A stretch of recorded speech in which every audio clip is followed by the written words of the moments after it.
having made the internal weight shift chamber and through wire in the last episode. For this video, I'll be concentrating on shaping and finishing the exterior of the layer, and maybe doing a little testing.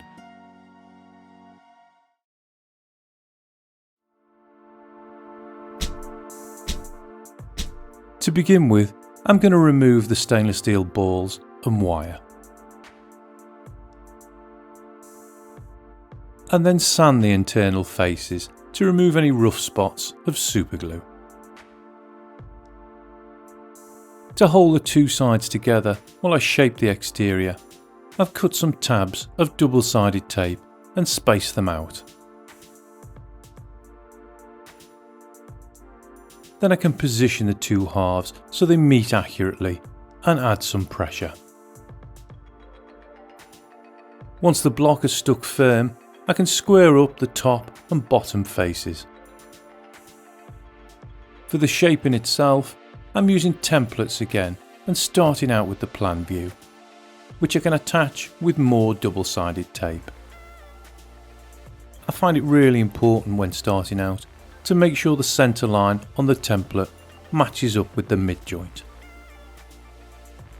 Using the razor saw, I can cut away most of the excess wood from the corners.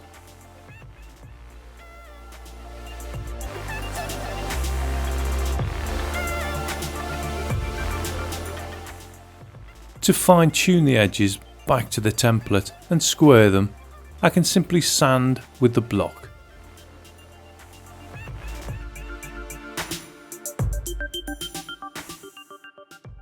I'm really looking to achieve a level of accuracy and symmetry before I can move on.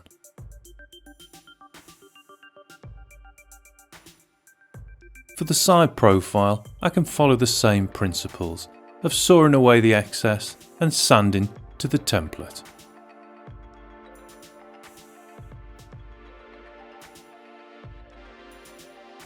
To carve the round overs on the lure, I'm going to stick with a small, thin-bladed craft knife.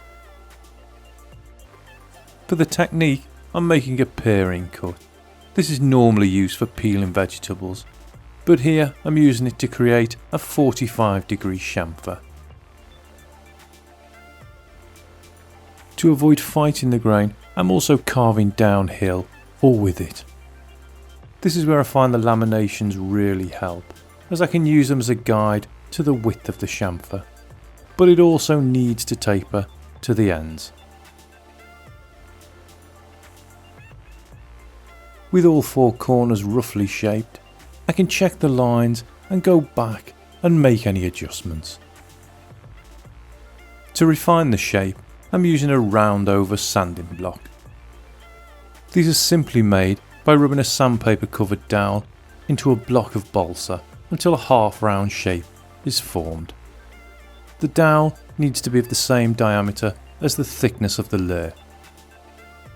Then the sharp edges can be knocked off, and with a bit of superglue, the paper can be stuck into position.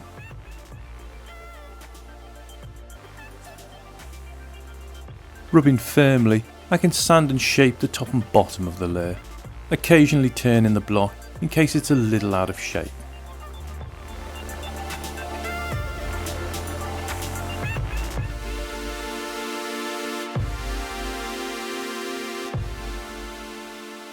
For the tapers on the front and rear, I can angle the block and carefully sand tapered round overs using 9 to 10 strokes. This can be repeated on all 8 edges.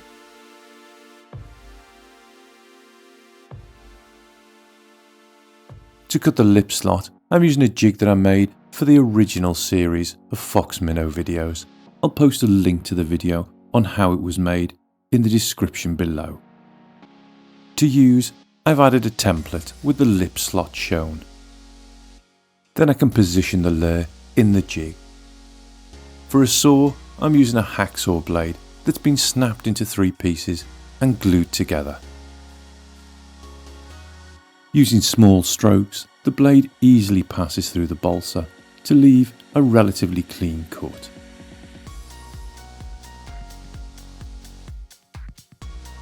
With the exterior shaping largely complete, I can slip the blade into the midline and carefully open the body, and also remove any bits of tape. Once clean, the ball bearings and wire can be added. And then, using a thick brush applied superglue, I can coat the external edges of the joint, making sure I keep well away from the bearing cavity.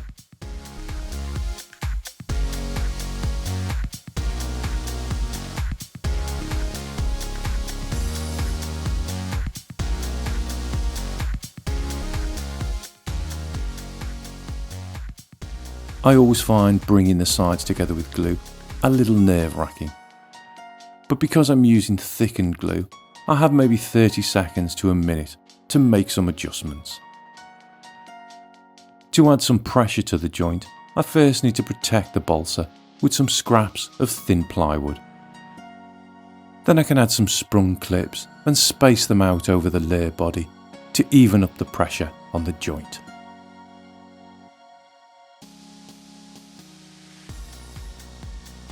Having given the glue half an hour to cure, I can sand the joints to remove any spikes of wood fibre and glue. And then back with my sandpaper covered lollipop stick, I can soften the sharp edges where the round overs meet the flat side of the layer.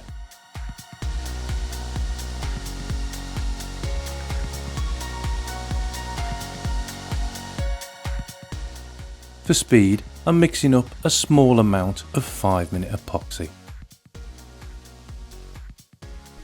To apply it, I can use a J cloth to soak some up, and then with a finger smear it onto the balsa.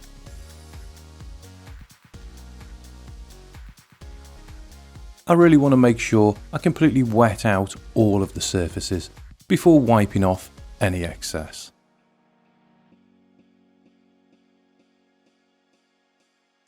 While the epoxy's curing, I can fish out some 2mm polycarbonate sheet and attach the lip template to a strip.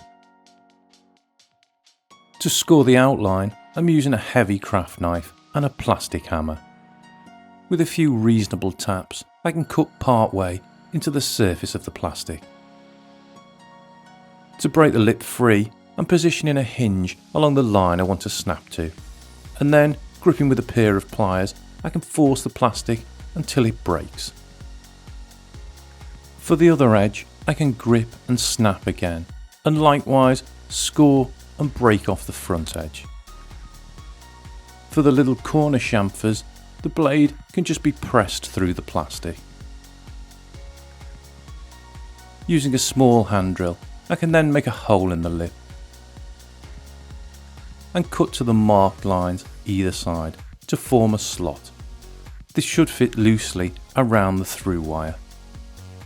With the epoxy cured, I can use some fine sandpaper to cut back any fibres that have stuck up with the resin. Then I can slip the bill into position, wrapped in some backing paper from the double-sided tape to prevent any resin filling the lip slot. I've set the layer up, rotating between a disco ball motor and a swivel, and I can mix up a small amount of thin epoxy. After giving it a thorough stir, I can apply the resin with a brush and build up a light coat until the texture disappears and a smooth glossy finish begins to shine.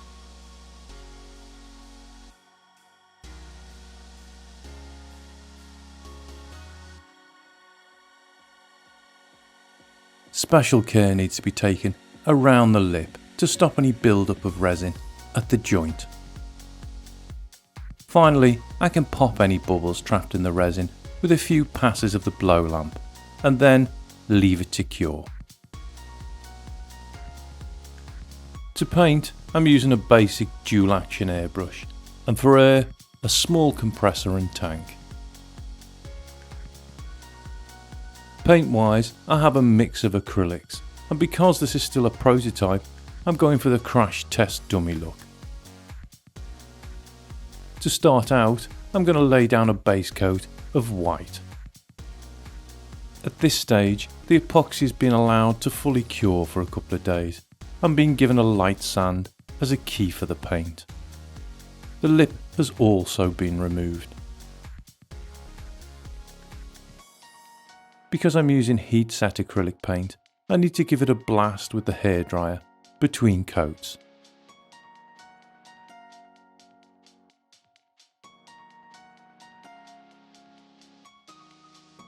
Once I'm happy with the coverage, I can pimp up the base with a few drops of shimmer coat and a drop of UV reactive paint. I can mix this up in the cup and then spray on lightly. For the final coat, I'm using a bright yellow. This is not really a fish catching colour, but as the layer is still a prototype, I really want to see it in the water.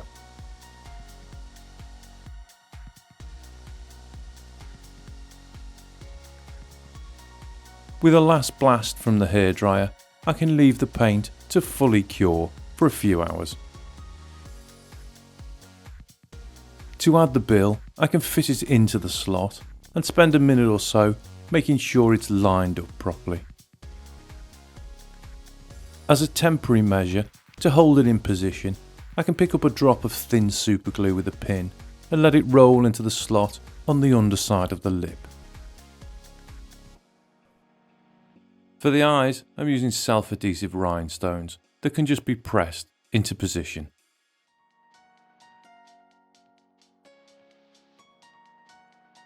Then it's back on the rack for another coat of epoxy. I've covered the end of the lip with some scotch tape to protect it from any stray resin, while the part of the lip nearest the layer has been left free to allow the epoxy to fix it in position. After 6 hours, I can apply the final coat of resin and leave it turning for another 6 hours. Then it can be hung for a couple of days until it's fully cured.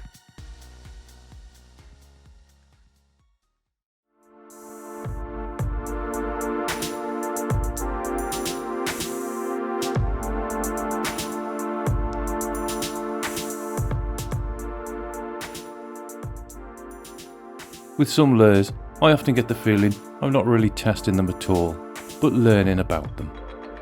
And with this layer, even from the first cast, I felt like I was in for a bit of an education.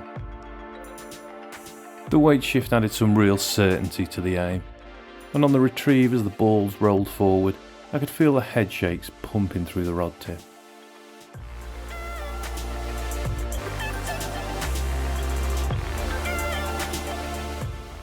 I don't know if it's the perfect fishing layer.